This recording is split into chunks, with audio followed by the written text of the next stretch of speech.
Hello and welcome back to the Off-Grid family. Today I'm going to be making plum jam. We had a huge crate of plums. Some are going to be made into jam, the others are going to be made into wine. Made jams before and marmalades and chutneys and whatever, but this one is a favourite because it's not something that you would necessarily go and buy. It's like special occasions for like Christmas and whatever. So let's get on. Really simple. Plum jam. I have got here a kilogram of plums and a kilogram of normal granulated sugar. If the plums are firm, then you need to add more lemon juice on the next stage. If they are quite squidgy, then you don't need to. These are quite firm plums. I'm going to cut them, take the stone out and then cut them into eighths, or just dice them, cut them, whatever. Anything that's got like that on it, I don't know what you call that, I'm going to take that off, but the rest of the skin you're going to keep. Okay.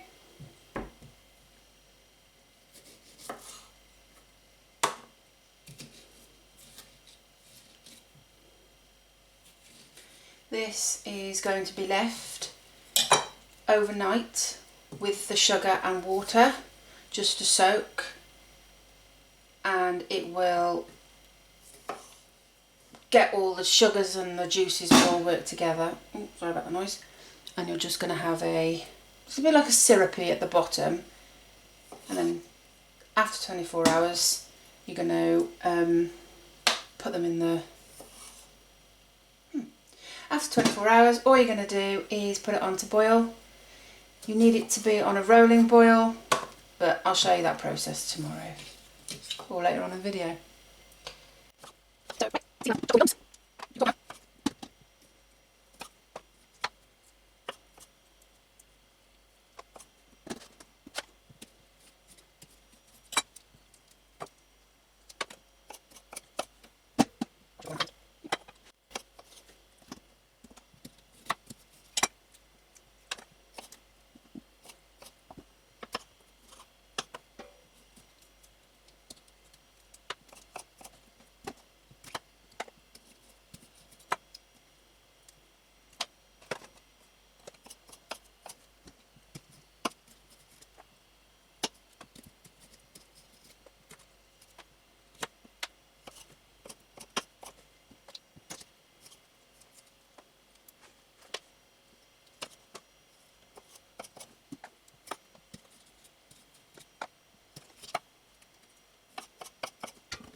In this bowl here I have got plums that are very, very ripe, and they've got these on them, bit of bad, bit of soft. I'm going to cut that off and use, I'm going to cut that off and use the good side.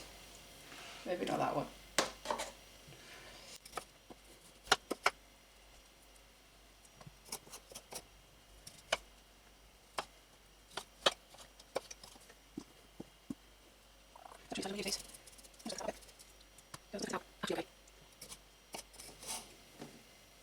These plums, we've got another batch, about near enough the same size, if not a little bit more than what I'm using for this, over a kilogram.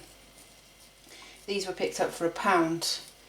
These were picked up from a local farmer's market, all local, and things that are not that great to sell full price, still okay, still edible.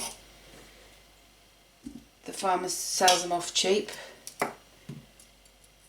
and it's a really good way of getting your preserves for your jams. We picked up a tray of peppers for £1. They will get chopped up and frozen.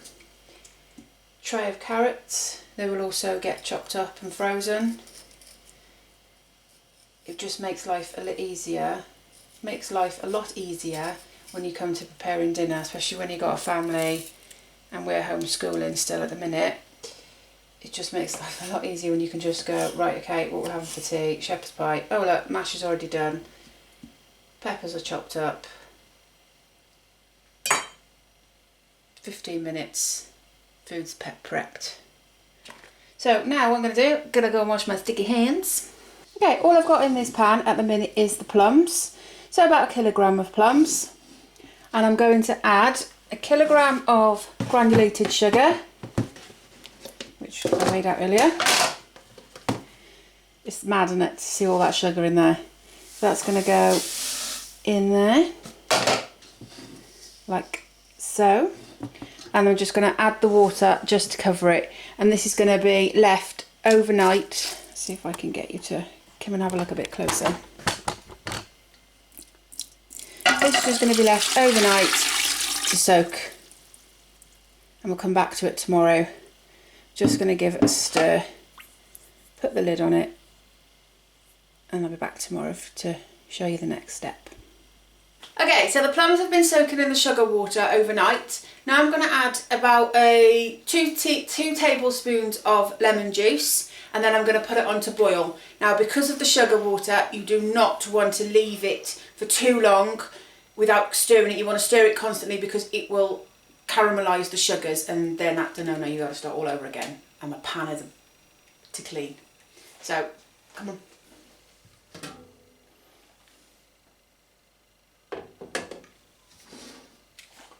So,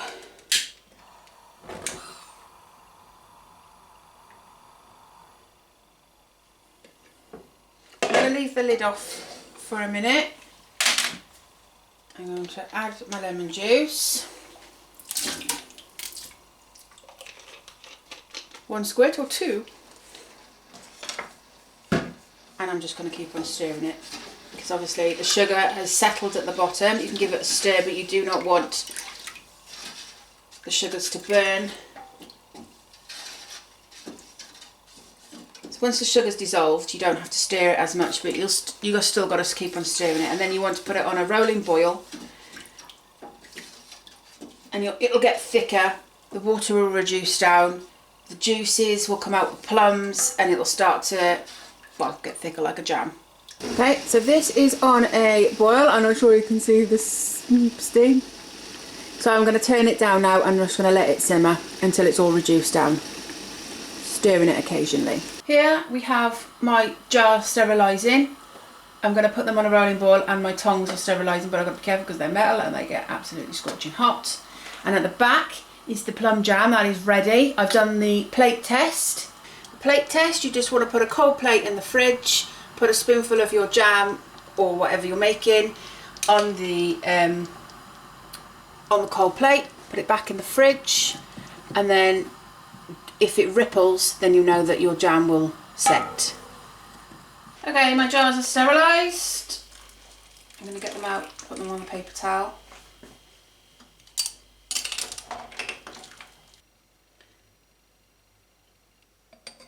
I always make a mess.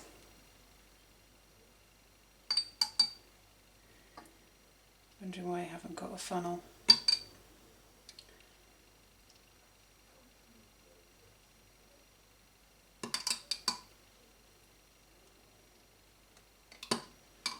We brought the wrong size jars for the funnel. It kind of like hugs it rather than sits in it.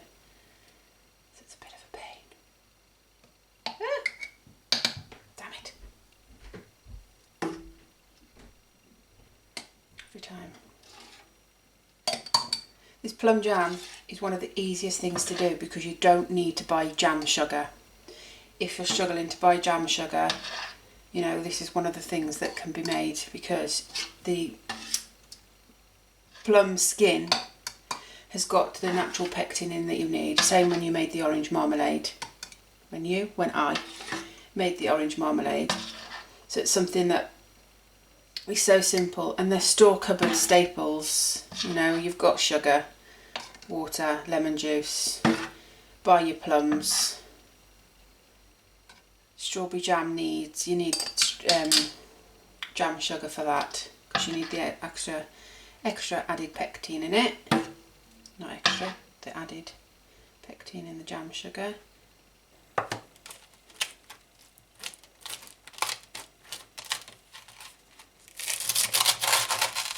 So there you have it. delicious plum jam. If you like videos like this, like and subscribe to see more of the Off Grid family. See you again soon.